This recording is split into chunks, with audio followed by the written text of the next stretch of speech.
सिंधु सभ्यता में, सिंधु सभ्यता के जो लोग थे वो किस प्रकार की मोहरों का प्रयोग करते थे। तो देखो इस सभ्यता की सबसे सर्वोत्तम जो आकृतियां थी, ठीक है ना, यानी सबसे सुंदर चित्र की अगर बात करें, यानी आकृति की अगर बात करें, तो वो सबसे ज्यादा हमें मोहरों पर देखने को मिलती हैं।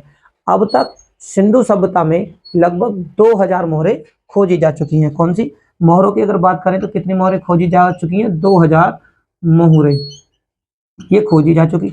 अब इनमें से क्या है, इनमें से अकेले 500 मोहर, 500 मोहरें कहाँ हैं? मोहनजोदड़ो। अकेली 500 मोहरों, अकेली जो 500 मोहरें हैं वो मोहनजोदड़ो से, यानी मोहनजोदड़ो से मिली हैं।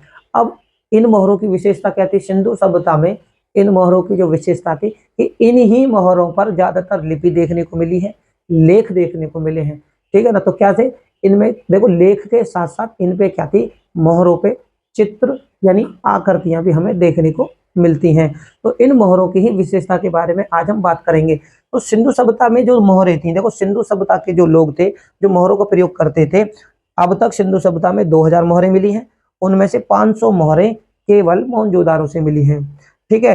अब इन मोहरों के ऊपर देखो लघु लेख तो मिला ही मिला है। इन लघु लेखों के साथ साथ कुछ आकृतियां, क्योंकि जैसे मैंने अभी बताया कि आकृतियों के साथ साथ चित्र भी देखने को मिले हैं। जैसे मोहरों के ही ऊपर हमें क्या मिला था? एक सिंगरी, एक एक सिंगी, सिंगी मतलब एक सींग, एक सींग वाला पशु, ठीक है ना। सिंगरी मतलब होता है सींग, ठीक है, ये लिख लेना, ये पेपरों में बहुत ज्यादा देखने को मिला है, ठीक है ना। तो एक सींग वाला पशु हमें सिंधु सभ्यता से मोहरों के ऊपर देखने को मिलता है। इन मोहरों के साथ साथ और अन्य जानवर जो कि इन मोहरों के ऊपर क्या कहते हैं? आकृति के यानी चित्रों के रूप में देखने को मिले हैं, इन मोहरों की वो विशेषता है, ठीक है ना। तो क्या कहते हैं इनके ऊपर हमें? एक तो एक सिंगरी पशु मिला देखने को, है ना, भैंसा देखने को मिला, बाघ देखने को मिला है।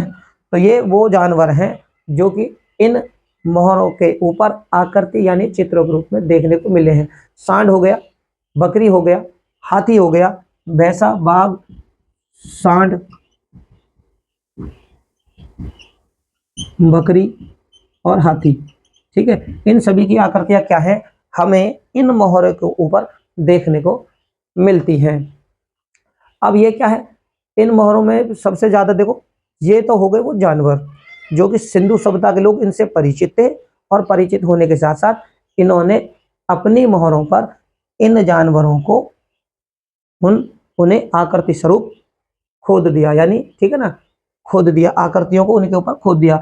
इससे ये भी साबित होता है कि देखो एक तो ये किसी भी व्यापार करने में, आदान प्रदान करने में मोहरों का प्रयोग करते थे, ठीक है, और इससे ये भी साबित होता है कि ये लोग बाघ जैसे और हाथी जैसे यानी खतरनाक और विशाल जानवरों से भी परिचित थे, क्योंकि ये इन मोहरों के ऊपर इनकी आकृतियां मिलती हैं।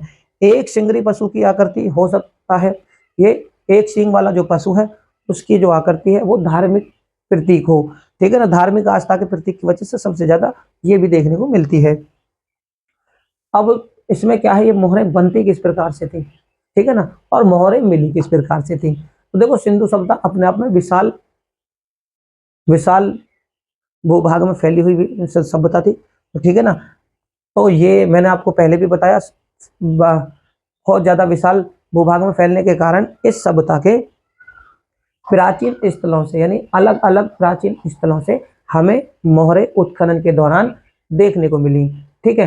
तो इनमें जो मोहरें जो बनती किसकी थी, तो सबसे ज्यादा जो मोहरें थी वो सैल खड़ी, ठीक है, सबसे ज्यादा मोहरें कहाँ की है? सैल खड़ी की बनती थी। मोहरें किसकी होती थी? तो सैल खड़ी की, ठीक है ना, जो मोहरें थी वो थी सैल खड़ी की। सैल खड़ी, सैल खड़ी की मोहरें का ये जो सिंधु सभ्यता के लोग थे वो प्रयोग करते थे। इसी प्रकार सिंधु सभ्यता के जो प्राचीन स्थल जैसे लोथल हो गए और देसलपुर हो गए, यहाँ से क्या मोहरें मिली? यहाँ से सैल खड़ी की मोहरें नहीं मिली, यहाँ से मिली थी तांबे की मोहरें। मैंने आपको बताया क्योंकि बहुत बड़े भूभाग में फैली हुई थी, तो उसी प्रकार देखो लोथल से, लोथल और देसलपुर, यहाँ से किसकी मिली? तांबे की, तांबे की मोहरें। अब देखो ये सिंधु सभ्यता के जो लोग थे वो सैल खड़ी की मोहरों का प्रयोग करते थे, तो यहाँ से सैल खड़ी के साथ साथ ये धातुओं के ऊपर भी मोहरें मिलती हैं। और धातुओं की मोहरें कहाँ से मिलती हैं, कौन सी प्राचीन स्थल से मिलती हैं? तो लोथल देसलपुर से तांबे की मोहरें मिलती हैं। और इन सिंधु मोहर, अब इनकी जो आकृति बात करें तो सिंधु सभ्यता में मोहरें जो थी वो किस तरीके के डिजाइन यानी आकार में थी, ठीक है ना। किस आकार में ये मोहरें हमें मिली, कहाँ से मिली? सिंधु सभ्यता से। सिंधु सभ्यता में कहाँ से मिली, कौन से प्राचीन स्थल है, ठीक है ना, उन स्थलों से। जैसे लोथल और देसलपुर से तांबे की मोहरें मिली। अब करते हैं इनकी आकृति की बात, जो कि प्रश्न देखने को मिलता है। भैया आखिरकार ये जो मोहरें थी वो किस प्रकार से थी? तो ये जो मोहरें थी वो बेलनाकार थी। कैसे? बेलनाकार, वर्गाकार, आयताकार और वृत्ताकार। कौन कौन सी मोहरों की अगर आकृति की बात करें, आकृति, तो देखो ये जो थी बेलनाकार, ठीक है, वृत्ताकार,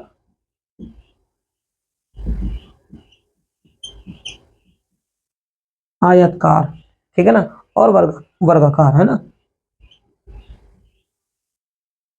ठीक है, तो मोहरों का जो आकृति थी यानी मोहरें किस प्रकार से थी? तो बेलनाकार, वृत्ताकार, आयतकार, ठीक है ना, और वर्गाकार। इन मोहरों की एक विशेषता और थी। इन मोहरों की विशेषता क्या थी कि इन पे देवी देवताओं की आकृतियां भी खुदी हुई थी। जिस प्रकार से इनके ऊपर भैंसा, बाघ, सांड, बकरी, हाथी की हमें आकृतियां देखने को मिलती हैं, उसी प्रकार से कुछ मोहरें हैं जो धार्मिक प्रतीक की निशानी है, जो कि धार्मिक प्रतीक के बारे में हमें जानकारी देते हैं। वो कैसे देती है? क्योंकि इन मोहरों के ऊपर देवी देवताओं की आकृति भी हमें देखने को मिलती है। अगर बात करें, अब देखो सिंधु सभ्यता में जो सबसे ज्यादा प्रचलन में थी, तो सिंधु सभ्यता में जो सबसे ज्यादा प्रचलन यानी प्रयोग में, ठीक है ना, प्रयोग में जो मोहरें थी वो थी वर्गाकार। तो ये भी आप नोट कर लेना, हो सकता है ये पूछ ले जाए कि भाई सबसे ज्यादा प्रयोग, यानी मैं यहाँ कोष्टक में इसे बना देता हूँ प्रयोग वाली, ठीक है ना, जो प्रयोग में जो थी वो सबसे ज्यादा कौन से थी? वर्गाकार मोहरें। पेपरों में पूछ लिया जाए कि सिंधु सभ्यता में सबसे ज्यादा प्रयोग में कौन सी मोहरें थी, तो मोहरें बेलनाकार थी, वर्गाकार थी, आयतकार थी, वृत्ताकार थी। तो इनमें से कौन सी थी? तो वर्गाकार जो मोहरें हैं वो सबसे ज्यादा प्रयोग में थी यानी प्रचलन में थी। अब कुछ मोहरें सिंधु सभ्यता से हमें इस प्रकार की मिली है, क्योंकि प्राचीन स्थल जैसे देखो लोथल और देसल से तांबे की मोहरें तो मिली है, तांबे की ये विशेषता मिल गई कि भाई धातु का प्रयोग करते थे, यानी मोहरों में सेल खड़ी के साथ साथ ये धातुओं का प्रयोग करते थे और धातुओं से भी मोहरें बनाते थे। अब लोथल क्या था? बंदरगाह था, बंदरगाह था।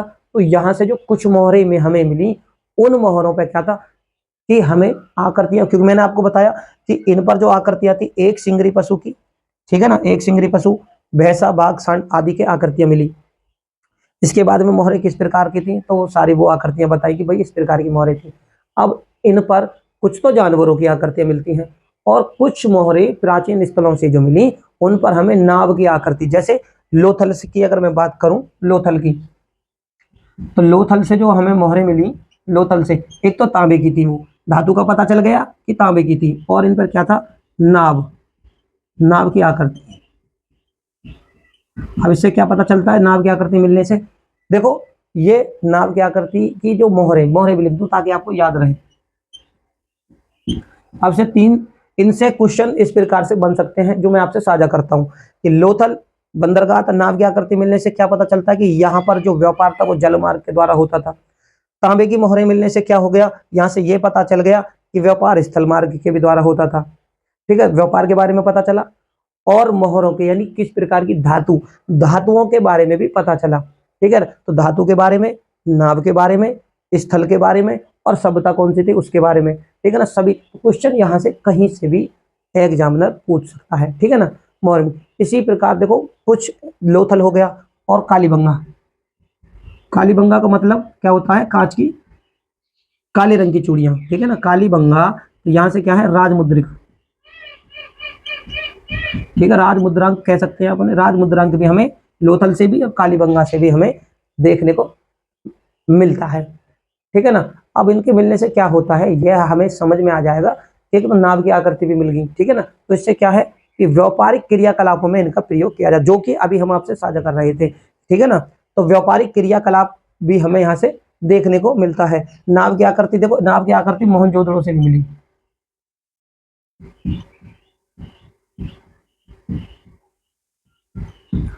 ठीक है ना, मोहनजोदड़ो से और लोथल से नाव की आकृति के हमें मोहरे देखने को मिल जाती हैं। बात करते हैं मेरे प्यारे साथियों आज इनके लघु मृण यानी छोटे मृण माने मिट्टी के मृत भांडों की। तो मेरे प्यारे साथियों मैं फिर आपसे एक बात ही दोहराऊंगा कि चैनल मेरा नया है, अगर मेरी वीडियो आप लोगों को अच्छी लगे तो इन्हें ज़्यादा से ज़्यादा लाइक करें, शेयर करें, चैनल पर नए हो तो चैनल को सब्सक्राइब करें।